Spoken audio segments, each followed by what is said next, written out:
Pessoal, vamos analisar hoje então como funciona um paquímetro. O paquímetro ele também é um instrumento de medição, mas ele realiza medições com maior precisão do que a régua graduada, por exemplo, que é o primeiro instrumento que a gente viu nas nossas aulas. A precisão de um paquímetro pode chegar a até centésimos de milímetros, ou seja, ela chega até números com duas casas depois da vírgula. E o mesmo paquímetro é capaz de realizar 4 tipos diferentes de medida. Aqui eu tenho como mostrar melhor para vocês esses tipos de medida.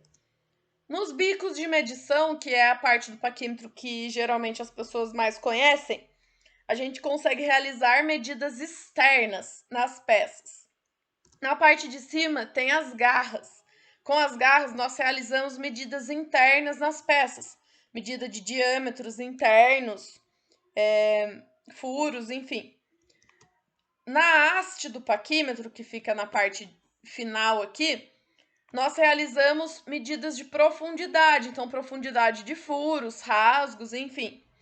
E na parte de cima aqui do paquímetro, que eu vou chamar de topo, em conjunto com o topo da parte móvel, nós realizamos as medidas de ressalto. Esses 4 tipos de medida eu vou gravar vídeos separados demonstrando e explicando cada um desses tipos para vocês.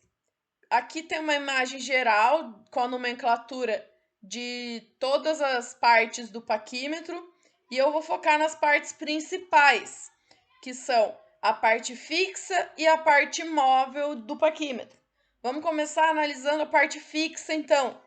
Vou circular ela aqui para vocês. A parte fixa é essa régua que forma o corpo do paquímetro. Na parte fixa eu tenho duas escalas. A escala da parte de baixo é a escala em milímetros, então ela tem as divisões em milímetros. É nessa escala que a gente vai focar na aula de hoje.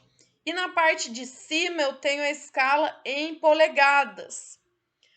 Lembrando que esse in é a abreviação de int, que significa polegada em inglês, da mesma forma que mm é a abreviação de milímetros, certo? Então vamos olhar melhor como é feita essa divisão da escala dos milímetros na escala fixa. Cada traço na escala fixa vai valer 1 milímetro, então a gente vai contando de 1 em 1 a partir do zero.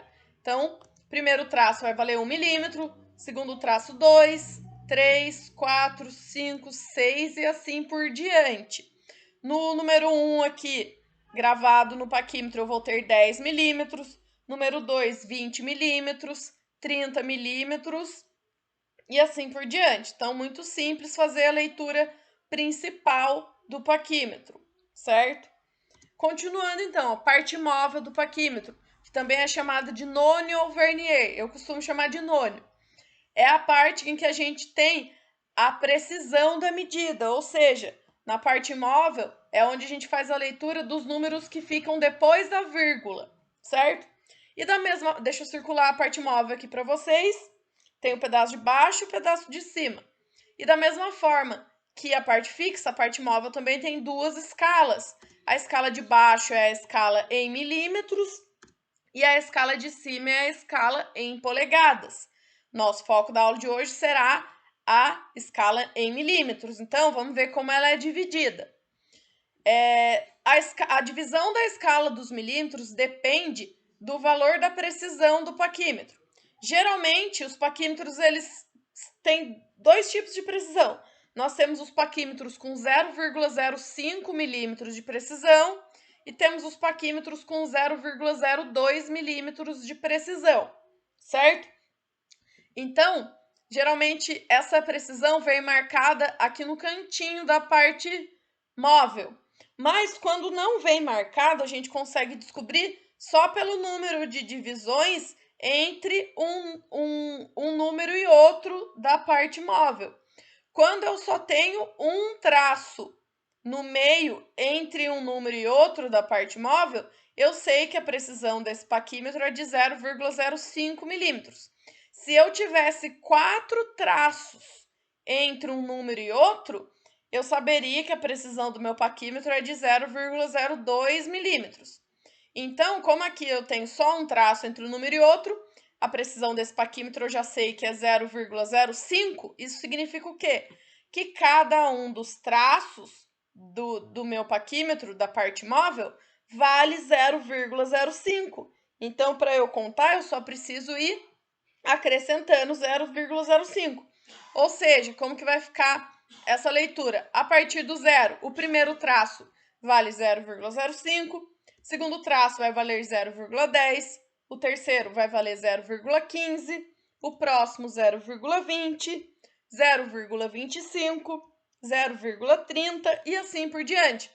0,35, 0,40, 0,45, 0,50 e assim por diante, certo? É só ir acrescentando o valor da precisão. Outras partes importantes do paquímetro que é bom a gente ressaltar é o impulsor, que é esse apoio para dedo que a gente usa para facilitar a abertura e fechamento dos bicos de medição do paquímetro. É bom a gente se acostumar a usar o impulsor para usar o paquímetro de forma correta. E o parafuso de trava, que ele é usado justamente para a gente travar na medida e o paquímetro não sair do lugar na hora da gente realizar a leitura, certo? Então a gente abre o paquímetro, mede na peça e quando a gente fechar, é bom travar, porque daí a gente consegue afastar o paquímetro da peça e realizar a leitura sem correr o risco da medida sair do lugar. E tem também, como eu já falei, a precisão do paquímetro, que vem geralmente, ó, marcadinha aqui no final da parte móvel, ou às vezes ela vem no finalzinho aqui da parte fixa também. Esse paquímetro tem precisão de 0,05 milímetros, está escrito aqui, apesar da imagem estar muito ruim. E como eu falei, o paquímetro ele tem precisão de centésimos de milímetros, então 2 casas depois da vírgula.